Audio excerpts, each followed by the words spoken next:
My son shouted in front of everyone, "You'll never be half the woman my mother-in-law is." I stood there calmly. "Will she cover your $1 million debts then?" "Because I'm not sending you any more money," his wife froze. "What debt? What money? We haven't received a cent from you." He started to get nervous. "If you're watching this, subscribe and let me know where you're watching from. Let me take you back to how this all started, because trust me, you need the full picture to understand just how satisfying that moment was." I'm Margaret Sullivan, but everyone calls me Maggie. At 63, I thought I'd seen it all. I raised my son, David, alone after his father walked out when the boy was 8.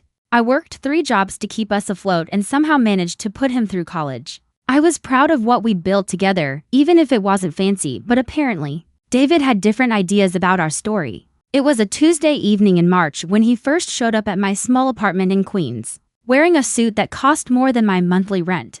He'd been living in Manhattan for 5 years by then, claiming he was building his empire in some vague financial venture he never quite explained. "Mom, we need to talk," he said, not even bothering to hug me. "Hello," I replied softly. He sat on my secondhand couch like he was afraid it might stain his expensive clothes, of course. "Sweetheart, you want some coffee?" I asked. "This isn't a social visit." His tone was clipped, professional. "I need you to understand something. When I bring Jessica around to meet you, you cannot mention anything about how we lived when I was growing up." Jessica, the girlfriend he'd mentioned exactly twice in passing. "What do you mean, how we lived?" "We had a good life, David." His laugh was bitter. "Mom, we were poor. Welfare poor. Food stamp poor. She doesn't need to know that." The words hit me like a slap. "We'd struggled, yes, but we'd never gone hungry. I'd made sure of that. We were not on welfare." David Sullivan. "I worked 3 minimum wage jobs," I reminded him. "I know," he said.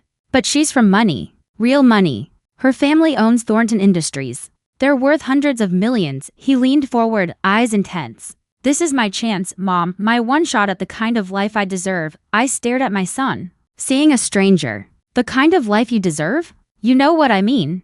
"Not this." He gestured around my modest apartment dismissively. "I've worked too hard to let our past ruin my future." That's when I realized David had been ashamed of me for years, maybe his whole adult life.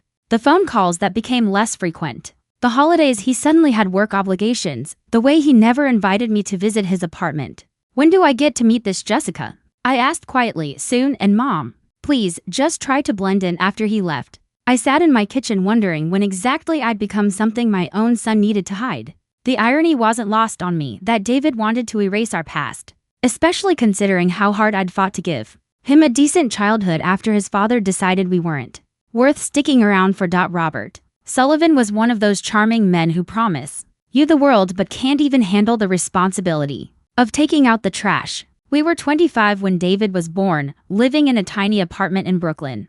Both of us working entry-level jobs and dreaming of something better. "We're going to give this kid everything, Maggie," Robert used to say, holding baby David against his chest. Everything we never had. What David never had was consistency. Robert would get inspired by some get-rich-quick scheme, selling insurance, multi-level marketing, day trading with money we didn't have. Each failure left us deeper in debt and Robert more bitter. The final straw came when David was 8. Robert had convinced me to let him use our rent money for a sure-thing stock tip.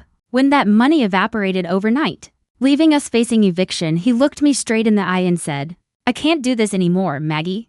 This family is holding me back." He packed a single suitcase and left. No forwarding address, no child support, no explanation for David about why Daddy suddenly wasn't coming home. That first year alone was the hardest of my life. I waitressed at a diner from 6 a.m. to 2 p.m., cleaned offices from 3 p.m. to 7 p.m., and watched Mrs. Chen's twin boys in exchange for her watching David after school.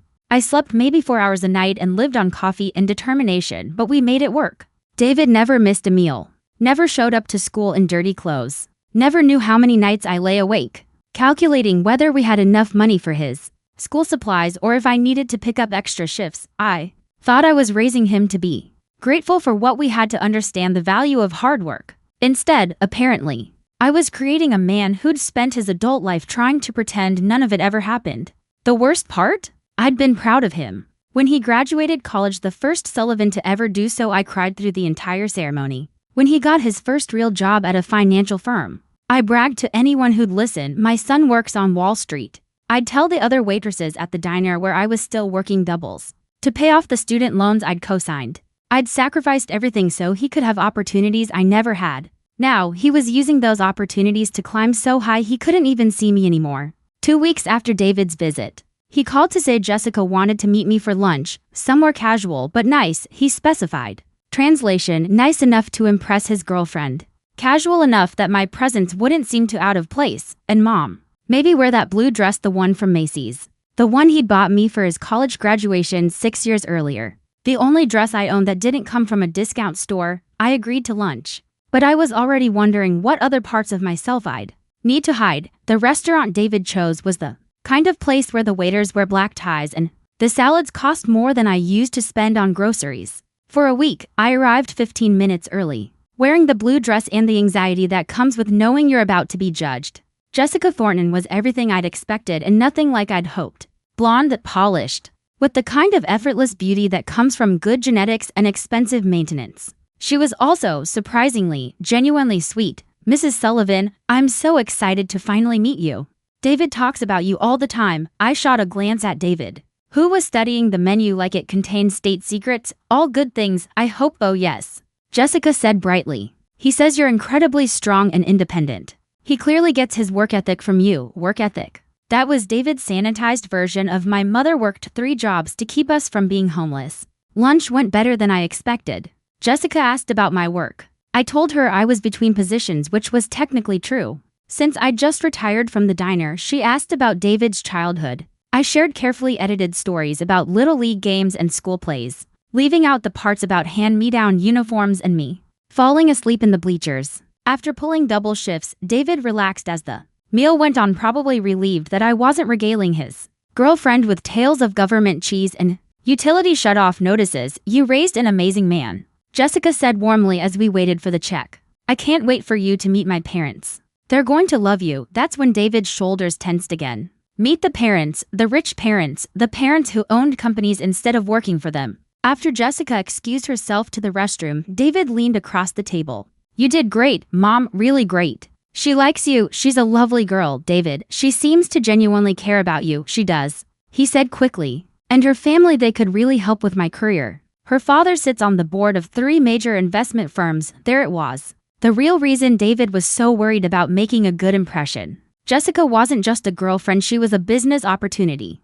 Just remember what we talked about, he added quietly. About our past staying in the past. And Jessica understands you're very private. I've explained that you prefer to keep your financial affairs discreet, especially since you've had some bad experiences with people trying to take advantage of your success. I stared at him. Even his explanations for my behavior were lies. She's actually impressed by how independent you are, he continued. Most wealthy parents are constantly inserting themselves into their children's lives, offering unsolicited advice about investments and business decisions. She respects that you've raised me to be self-sufficient. While I was paying his debts every month, I wanted to ask him what was so shameful about a mother who'd loved him enough to sacrifice everything. Instead, I nodded and smiled, playing my part in his carefully constructed narrative. But as I watched Jessica return from the restroom, laughing at something David whispered to her, I couldn't help wondering what would happen when she inevitably discovered the truth. Because in my experience,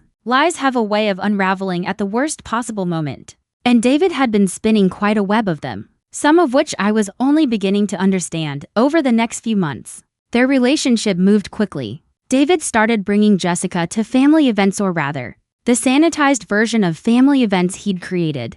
Dinners at expensive restaurants where I was introduced as a retired professional rather than a woman who'd spent 30 years serving other people food. I played along because I loved my son and wanted him to be happy. But each lie felt like another brick in the wall he was building between us. What I didn't know then was that David's web of deception went far beyond just hiding our humble beginnings. The phone call that changed everything came on a Thursday night in November, 3 years after David had started his financial services career. I was getting ready for bed when my phone rang at 11:30 p.m. Mom, I need help. David's voice was shaky, panicked. I need help, and I need you to not ask questions. My blood went cold. David, what's wrong? Are you hurt? I'm not hurt, but I'm in trouble. Big trouble. I need $50,000. $50,000? I repeated. I'd made $30,000 a year at my best-paying job. Sweetheart, I don't have that kind of money. What's this about? Mom, please. I can't explain everything right now. But there are people, bad people, and they're going to hurt me if I don't pay them by Friday. My son was crying. My 30-year-old son was sobbing into the phone like he was 8 years old again and had scraped his knee. David, you need to call the police if someone's threatening you. I can't, Mom, you don't understand. I did something. I made some bad investments with money that wasn't really mine to invest. It was supposed to be temporary just until this deal came through. But everything went wrong. The pieces started falling into place. The expensive clothes. The Manhattan apartment. The confident talk about building his empire. None of it was real. How much do you owe total? I asked quietly. Silence, then barely a whisper. About $150,000. $150,000. Still more money than I'd made in 5 years of working multiple jobs. David, how did you? It was a system, Mom. This guy at work showed me how it worked. We'd borrow from client accounts, invest in sure things, make a profit. Pay back the original amount plus interest. Everyone wins. That's called embezzlement. David, it's not like that, he insisted. We were helping people grow their investments. But this last deal, the one that was supposed to pay for everything, it didn't just fail. It collapsed. And now the clients want their money back. And the people I borrowed from to cover the difference. They're not patient people. I sat down heavily on my bed. My son was a thief. A thief who was about to get his legs broken by loan sharks. Give me their number, I said finally. Mom, no.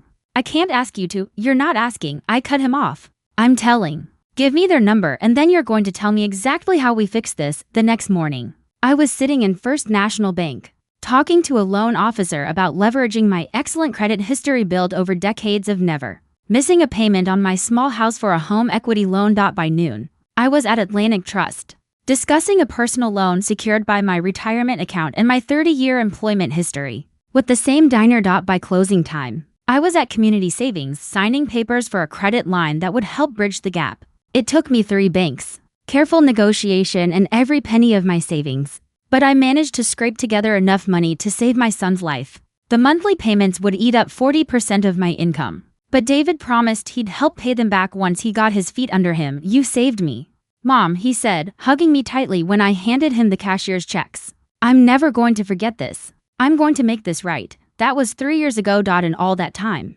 David had made exactly 4 payments toward those loans. 4 payments out of 36. $350 a month while he somehow maintained his expensive Manhattan lifestyle on his legitimate salary from the investment firm. But that wasn't even the worst part. The worst part was that while I was selling everything I owned and mortgaging my future to save him, David was telling Jessica and her wealthy family that he was a successful investment advisor who never needed anyone's help. The lies were getting bigger, and the house of cards was getting shakier. I should have known it was all going to come crashing down eventually. David's engagement announcement came via text message. Not a phone call. Not a visit. Not even a proper conversation. Just, Jessica said yes. Engagement party next month. We'll send details. I stared at the message for a long time, trying to decide if I was more hurt by the impersonal delivery or by the realization that I was clearly an afterthought in my son's major life moments. The details, when they arrived, were for a cocktail party at Jessica's parents' country club.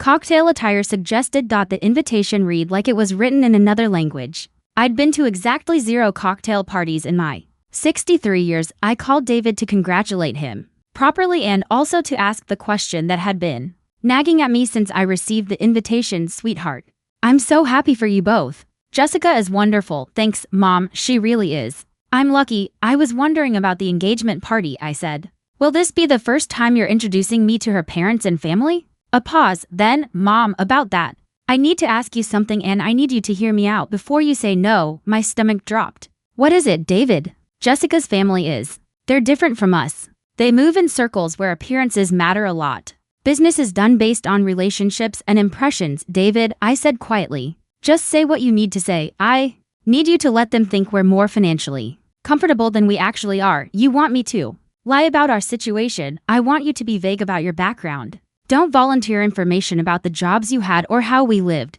Let them draw their own conclusions. I thought about those loan payments I'd been making faithfully every month while living on beans and rice so David could keep his secret shame hidden from his fiancé's family. And if they asked direct questions, he added, just redirect, talk about my success instead, David had said. Or ask them questions about their business. Rich people love talking about their accomplishments. Rich people. He said it like they weren't his future in-laws, people who were about to become his family. David, I asked quietly, what happens when Jessica finds out the truth? About your debts? About what I sacrificed to save you? She's not going to find out, he said. Unless you tell her, Mom, and why would you do that? It would destroy everything we've built together, everything we've built. What he really meant was everything he'd built on lies. I'll do my best to be discreet, I said finally. But I won't outright lie to these people. That's all I'm asking. Just don't volunteer information that might make things complicated. After I hung up, I sat in my kitchen for a long time, looking around my small apartment, the secondhand furniture, the mismatched dishes I'd collected from grocery store reward points, and the pile of bills on the counter, including the never-ending loan payments for David's mistake. I'd spent 3 years paying for my son's crimes while he courted a woman whose family believed he was some kind of financial success. I'd kept his secret, protected his reputation, and helped him live his lie. And now, he wanted me to help him lie to the woman he said he loved. The engagement party was 2 weeks away. I needed something appropriate to wear, something that wouldn't embarrass David or make anyone question our supposed financial comfort. I ended up spending $200. I couldn't really spare on a simple black dress and matching shoes. Money that could have gone toward groceries, utilities, or even the medical bills from my dental work last month. But I did it anyway because I loved my son. Because I still believed that somewhere beneath all those lies was the little boy who used to thank me for every meal and tell me I was the strongest person in the world. I was about to find out just how wrong I was about who my son had become. The Thornton family's country club looked like something out of a movie: marble floors, crystal chandeliers, and waiters who glided silently between guests, balancing champagne flutes on silver trays. I arrived exactly on time, wearing my new dress and feeling completely out of place. Jessica spotted me right away and rushed over, glowing in a cream-colored dress that probably cost more than my rent. Mrs. Sullivan, you look absolutely beautiful. Come meet everyone. She took my arm and led me toward a cluster of elegantly dressed people. The inner circle: Victoria Thornton. Jessica's mother was exactly what I expected: tall, poised, perfectly blonde, and carrying herself with the quiet confidence of someone who'd never had to worry about money. Mother, this is David's mom, Margaret, Jessica said. Victoria smiled warmly, polished and polite. Margaret, how wonderful to finally meet you. Jessica speaks so highly of you, and we're just thrilled about the engagement. Thank you, I said. You have a beautiful daughter. David's very lucky. And what is it you do, Margaret? Victoria asked, the question every mother asks when she's sizing up her child's future in-laws. This was the moment David had coached me for. Be vague, he'd said. Let them draw their own conclusions. I'm recently retired, I said carefully. I spent most of my career in customer service and management. Technically true. Waiting tables is customer service, and juggling 3 jobs definitely takes management skills. Victoria nodded approvingly. So smart to retire while you're still young enough to enjoy it. What are your plans now? Travel, hobbies? Before I could answer, David appeared beside me with Jessica's father, Charles Thornton. Charles was younger than I expected. Maybe mid-50s, with that easy confidence that comes from generational wealth. Dad, this is my mother, Margaret Sullivan, David said. Charles shook my hand firmly. Pleasure to meet you, Margaret. David's told us so much about you. I glanced at David, wondering exactly what he'd told them. All good things, I hope, I said. Of course, Charles replied. He says you're incredibly independent and self-sufficient. Raised him to be the same way, self-sufficient. Another polished way of saying struggled to make ends meet for 30 years. Still, the conversation went more smoothly than I'd expected. Victoria talked about wedding plans. Charles asked my thoughts on the economy. And against all odds, I actually started to relax. They were good people, I thought. Nice people. Even with all their wealth, they clearly loved Jessica, and honestly, they seemed to genuinely like David too. That's when I overheard the conversation that changed everything. I was getting a glass of water from the bar when I heard David's voice behind me, talking to a small group of Jessica's cousins and family friends. The secret is diversification, he was saying confidently. My portfolio has been consistently outperforming the market for 3 years running. Conservative investments, blue chip stocks, nothing too risky. I turned slightly curious about this version of David's financial philosophy. That's impressive, one of the men said. Especially in this market. You must have started with substantial capital to see those kinds of returns. David laughed casually. Well, I've been fortunate. Family money gave me a head start, and I've been building on that foundation ever since. Family money? I nearly dropped my glass. Smart parents, another man commented. Setting their kids up for success from the beginning. Absolutely, David said smoothly. My mother made some very shrewd investments over the years. Real estate mostly. She's always had a good eye for potential. I stood frozen at the bar, listening to my son describe a life that never existed. In David's version of reality, I wasn't a working-class single mother who'd mortgaged her future to save him from loan sharks. I was a savvy investor who'd built wealth over time and passed it down to him. The lies weren't just about hiding our past anymore. He was actively rewriting history, turning himself into the child of generational wealth instead of the son of a woman who'd sacrificed everything to give him a chance. But the worst part was still to come. As I walked back toward Jessica and her mother, Victoria, I heard David's voice again, louder this time, boosted by champagne and the admiring attention of his audience. "The best part," he said, laughing, "is I'll never have to worry about taking care of her in her old age. She's more financially secure than I am." The room started spinning. My son was telling people that I was wealthy, that I didn't need his help, that he'd never have to support me. Meanwhile, I was living off Social Security and part-time jobs because 60% of my income went toward paying off the debts I'd taken on to save his life. I made it through the rest of the evening on autopilot, smiling, nodding, playing the part of the mysterious, well-off mother. But inside, I was calculating exactly how much David's lies had cost me, $350 every month for 3 years. And I couldn't help wondering what price I'd have to pay next for his happily ever after. 2 weeks later, the dinner invitation arrived. Not just any dinner, a formal family dinner at the Thornton estate, to properly welcome Margaret into our family circle before the wedding planning began in earnest. David called me 3 times that week, each time with more detailed instructions. "Arrive at 7 sharp.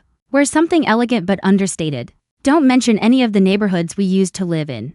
Don't talk about government assistance programs, not even in passing. And Mom, Victoria might ask about your investment strategies since I told them you were financially savvy. Just keep it general." "David," I sighed, "I've never made an investment in my life. Except for my little house." "You don't need to lie," he said quickly. "Just redirect the conversation. Ask her about her business instead." The Thornton estate was intimidating, even by wealthy standards. A circular driveway led to a sprawling mansion that looked like it belonged in an architectural magazine, surrounded by gardens that probably required a full-time staff to maintain. Victoria greeted me at the door herself, looking effortlessly elegant in a cream silk blouse and pearls. "Margaret, how lovely to see you again," she said warmly. "Come in, Charles is mixing cocktails." The dining room could have seated 20 people comfortably. Tonight, the table was set for 6, the Thorntons, David and Jessica, and me. I'd never eaten off china that thin or used silverware that heavy before. Dinner started smoothly enough.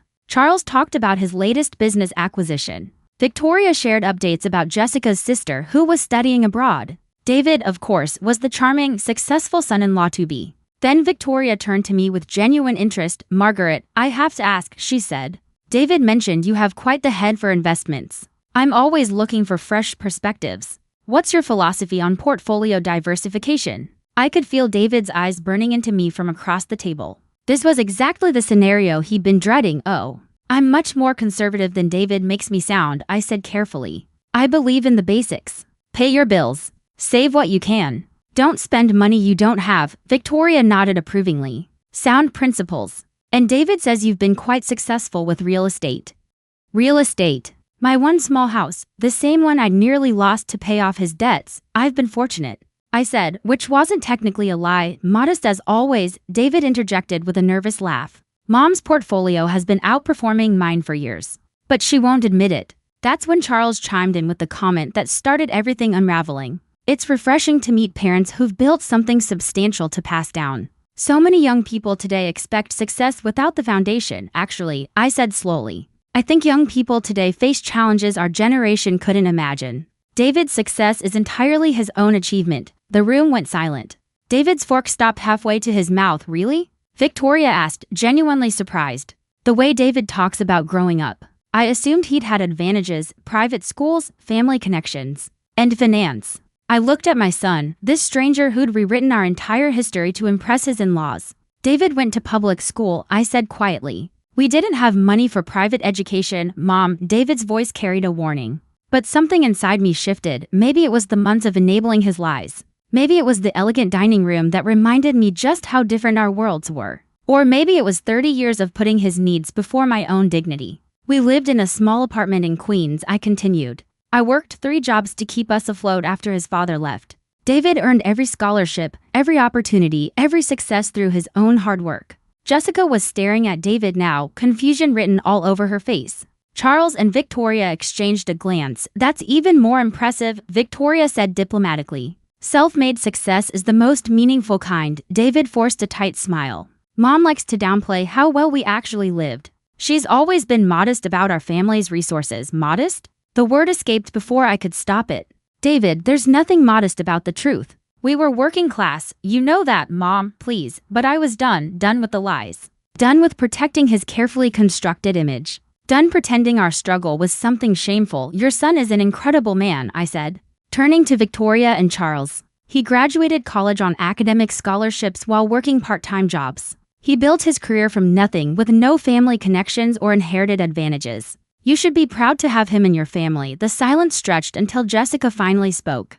Her voice small and uncertain. David. Is that true? About growing up with financial struggles? David's face had gone pale. Jessica, it's complicated. It's not complicated at all, I said. Sometimes good people face hard times and sometimes they overcome them. That's David's real story, and it's a much better story than the one he's been telling. That's when David made the mistake that would cost him everything. His face flushed red as he set his fork down with deliberate precision. You know what, Mom? He said sharply. I think you've said enough for one evening. The condescension in his voice was unmistakable, and it triggered something I'd been suppressing. For 3 years, have I? I asked evenly. Because I feel like I'm just getting started, Margaret. Victoria said gently, clearly sensing the tension. Perhaps we should. You'll never be half the woman my mother-in-law is, David exploded, pointing at me across the formal dining table. Victoria built an empire from nothing. She understands what real success looks like. Not this martyrdom complex you've been carrying around for 30 years.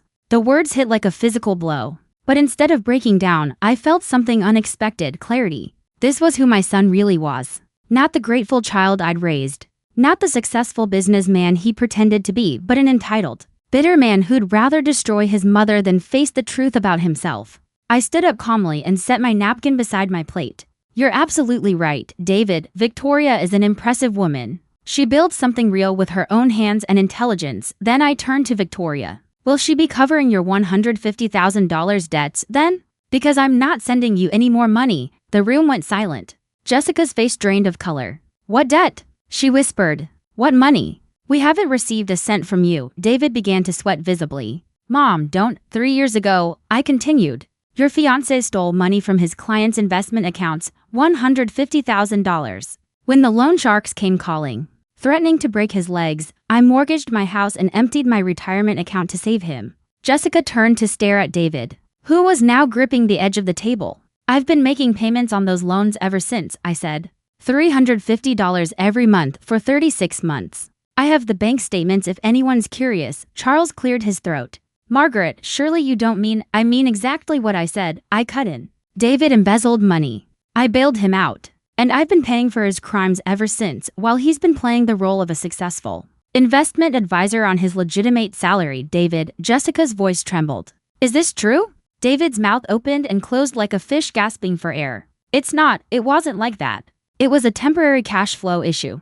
The investments would have paid off if you hadn't stolen other people's money to make them. I interrupted. I pulled out my phone and opened my banking app. Would you like to see the loan payment I made just this Monday? Or should I show them the mortgage papers? Victoria stared at David, a mix of shock and something that looked almost like respect in her eyes. But it wasn't for him. It was for me. $350 a month, she repeated slowly. That's over $4,000 a year for 3 years. While he's been telling everyone about his family money and his mother's financial success. Jessica suddenly stood up, tears streaming down her face. I need some air. She rushed out of the dining room, leaving David sitting there, looking like the house of cards he'd built was finally collapsing. Charles broke the awkward silence. David, I think you should go after her. This is your fault, David hissed at me as he stood up. You've ruined everything. No, son, I said softly. You did that all by yourself. After David left to find Jessica, I turned to Victoria and Charles. I apologize for disrupting your evening. I should go. Wait, Victoria said, standing as well. Don't apologize and don't go. Charles, would you give us a moment? Charles nodded and slipped out of the room, closing the doors behind him. Victoria poured herself another glass of wine and gestured for me to sit back down. How long have you been covering for him? I sank back into my chair. Too long. Way too long. And the monthly payments? She asked. $647, I said quietly. On what kind of income? Social Security and a part-time job at a craft store. It doesn't leave much for anything else. Victoria was silent for a long moment, swirling her wine thoughtfully. You know what I see when I look at you, Margaret? She finally said. I see exactly the kind of woman I'd want in my corner during a crisis. Smart, loyal, and tough as nails. I don't feel very smart right now, I admitted. Are you kidding? Victoria smiled faintly. You just saved my daughter from marrying a liar and a thief. That's the smartest thing anyone's done in this house all year. Jessica broke off the engagement that night, right there in the Thorntons' foyer. While I was collecting my coat, I heard David's voice through the closed doors,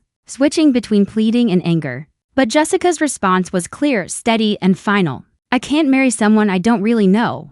David, and I don't know you at all. Victoria walked me to my car herself. Something I suspected didn't happen often. Not with the family's hired drivers waiting just outside. Margaret, she said quietly. I meant what I said in there. You did the right thing. I destroyed my relationship with my son, I murmured. Victoria shook her head. Your son destroyed his relationship with you. The moment he decided his image was more important than your sacrifices. Then she handed me her business card. I'd like to stay in touch if you don't mind. I have a feeling we have more to talk about. I drove home in a daze, expecting to feel guilty for exposing David's lies. Instead, I felt something I hadn't felt in years, relief. The truth was finally out. David didn't call for 2 weeks. When he finally did, his voice was cold and bitter. I hope you're happy, Mom. Jessica won't take my calls. Her family thinks I'm a criminal. My career is essentially over. Your career was built on lies, David. This was inevitable. Was it worth it?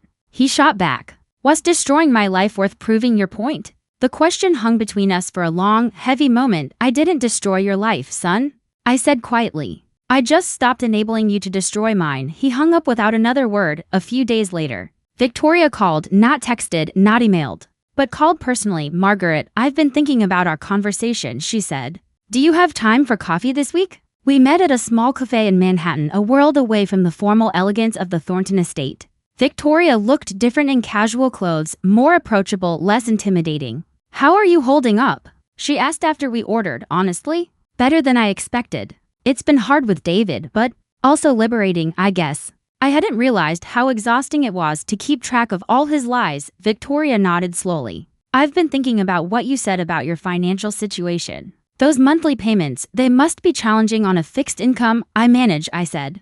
I'm sure you do, she replied. But here's the thing, Margaret, I've been thinking about our conversation, and I'd like to make you a proposition. I looked at her curiously. You managed to research loan options across multiple banks, negotiate terms, and create a financial structure that solved a complex crisis, all while working multiple jobs and living on a limited income. That takes serious financial intelligence. I just did what I had to do. Exactly, Victoria said. You solved a complex financial crisis under extreme pressure with limited resources. Do you have any idea how valuable that experience is? Before I could answer, she continued. I've been considering expanding Thornton Industries into financial consulting.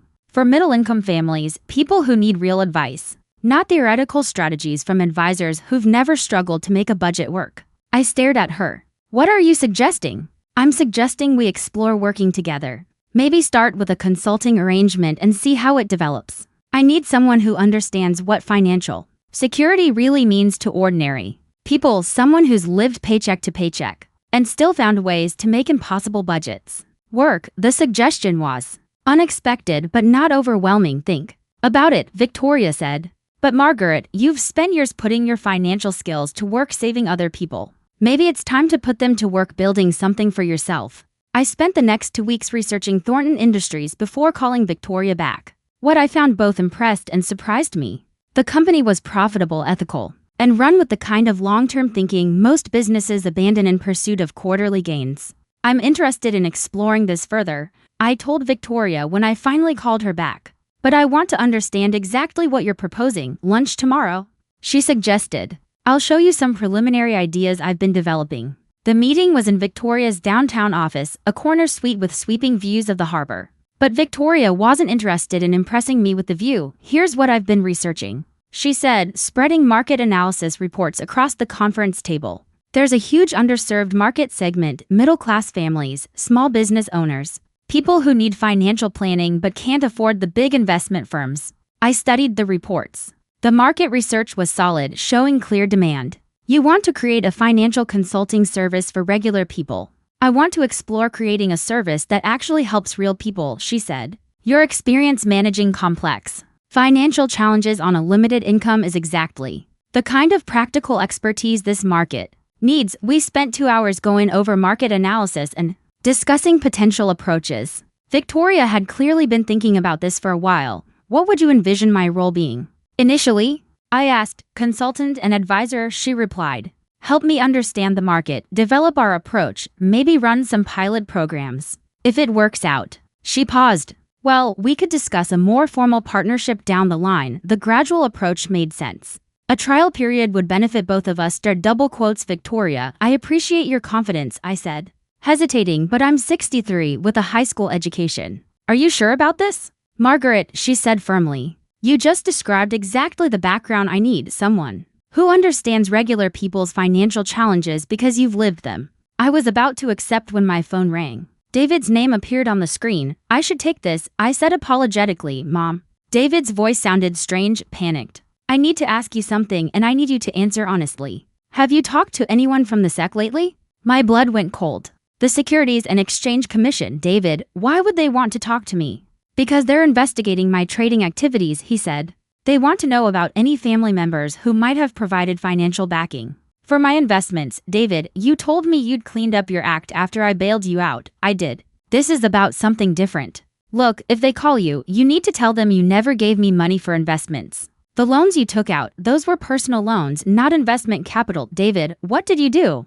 Nothing, he said quickly. I mean, nothing illegal. It's complicated, but some of my recent trades are being questioned. And if they think I used family money to artificially inflate my portfolio, Victoria was watching me carefully. Clearly hearing David's panicked voice through the phone, David, I said firmly. I can't lie to federal investigators. You're not lying, he said desperately. You didn't give me money for investments, you gave me money to pay debts. What kind of recent trades? Silence. Then, Mom, I might need to borrow some more money. Just temporarily until this investigation blows over. That's when I realized David hadn't learned anything from his first brush with financial disaster. He was still gambling, still lying, still expecting me to clean up his messes. No, David. I said quietly. I'm done, Mom, you don't understand. If the SEC finds irregularities, I could go to prison. Then maybe you should have thought about that before you broke the law again. I hung up and looked at Victoria, who was sitting very still. I'm sorry you heard that, I said. Don't apologize, she replied. But Margaret, if federal investigators want to talk to you about David's activities, you're going to need a good lawyer. I can't afford a good lawyer, Victoria smiled grimly. You can if you're a partner in Thornton Industries. Our legal team is excellent and they'll make sure you're protected. It wasn't the way I'd expected to accept a business partnership. But sometimes life makes the decision for you. When do we start? I asked. The SEC investigators called 3 days later. Victoria's lawyers were with me when I answered their questions truthfully and completely. Yes, I had loaned my son money to pay gambling debts and stolen client funds. No, I had never provided capital for his investment activities. Yes, I had bank records documenting every transaction. What the investigators told me explained David's panic. He'd been running a complex scheme, using borrowed money to artificially inflate his trading volume, creating the appearance of success that attracted more clients. When those clients invested with him, he used their money to pay back his earlier debts and fund increasingly risky trades. It was a house of cards that was always going to collapse. The only question was how many people would get hurt. When it did, your son is looking at federal fraud charges, the lead investigator told me. Wire fraud, securities fraud, possibly money laundering. We're talking about a minimum of 5 years in federal prison. I felt sick but also strangely relieved. David's lies were finally catching up with him. And this time, there was no amount of money I could borrow to save him. The arrest happened 2 weeks later. I saw it on the local news before David's lawyer even called me. Federal agents arrested investment advisor David Sullivan this morning on charges of securities fraud and money laundering. I turned off the television and sat in my quiet apartment, trying to process the fact that my son was going to prison. Victoria called that evening. How are you holding up? I keep thinking I should feel worse than I do, I admitted. What kind of mother doesn't fall apart when her son gets arrested? The kind who spent years watching him make the same mistakes over and over again, she said softly. Margaret, you didn't cause this. You couldn't have prevented it, and you certainly can't fix it. She was right. I'd spent so many years trying to save David from himself that I'd almost forgotten who I was outside of that role. Are you still interested in the partnership? Victoria asked. I'll understand if you need time to. I'm more interested than ever, I said firmly. I'm tired of cleaning up other people's messes. I want to build something positive for a change. We launched Sullivan Thornton Financial Consulting 8 months later, after a successful 6-month pilot program. What started as a consulting arrangement had evolved into a true partnership when our initial clients showed remarkable improvement in their financial situations. Victoria offered me a 30% stake in the new division, more than fair, considering she was providing all the startup capital and infrastructure. Our first official client was a single mother in Queens who worked 2 jobs and needed help creating a budget that would let her save for her daughter's college education. Sitting across from her in our modest downtown office, explaining how to track expenses and identify savings opportunities, I realized this was what I'd been preparing for my entire adult life. Every financial crisis I'd navigated, every impossible budget I'd made work, every sacrifice I'd made to keep our heads above water, it had all been training for this moment.